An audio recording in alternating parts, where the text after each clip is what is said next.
నా పేరు చంటి. మా అబ్బాయికి ఆర్టీ యాక్ట్ కింద సీట్ వచ్చింది శ్రీ చైతన్యలో, వేదాపాలెం, గాంధీనగర్లో. వాళ్ళు అన్నీ మాకు ఫ్రీగా ఇవ్వాలి, అడ్మిషను, బుక్స్, యూనిఫామ్ అన్నీ. కానీ వాళ్ళు ఇవ్వట్లేదు. అడ్మిషన్కి 3500 అడిగాడు, బుక్స్కి 7000. మేము కలెక్టర్ దగ్గరికి వచ్చి అర్జీ పెట్టాము. వాళ్ళేమో ఇస్తారమ్మా అని చెప్పి అక్కడికి వెళ్ళమన్నారు. మేము వెళ్ళాము, స్కూల్లో అడిగితే మేము ఇవ్వము అని చెప్తున్నారు. మిగతా వాళ్ళకి ఇచ్చారా? ఎవరికి ఇవ్వాల, ఇంకా మిగతా స్టూడెంట్స్ డబ్బులు పేమెంట్ కట్టినా ఇవ్వాల. డబ్బులు కట్టిన వాళ్ళకి ఇస్తాండ్రు. మేమేమో ఇక్కడ తిరుగుతున్నాం కాబట్టి ఇవ్వట్లే మాకు. అంటే కొంతమంది తెలియని వాళ్ళు ఏమో తీసేసుకున్నారు డబ్బులు పెట్టి. మాకు తెలుసు కాబట్టి మేము ఇక్కడికి వచ్చాం.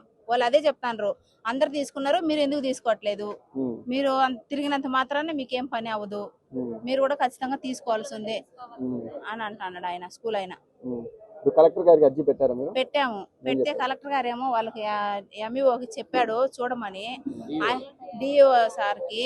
ఆయనేమో ఇంకో నెల పట్టుద్దమ్మా, మీరు ఇప్పుడే కదా ఇచ్చింది, ఉండు చూద్దాం అంటారు. కానీ మేము 3 నెలల నుంచి తిరుగుతాను, స్కూల్ ఓపెన్లు కాకుండా ముందు నుంచి కానీ తిరుగుతాను. కానీ వాళ్ళు ఏం పట్టించుకోవాలా. ఇప్పుడు లాస్ట్కి మేము అన్ని చూపిస్తే సార్ ఏమన్నాడు, లాస్ట్కి కేసు కట్టమన్నారు.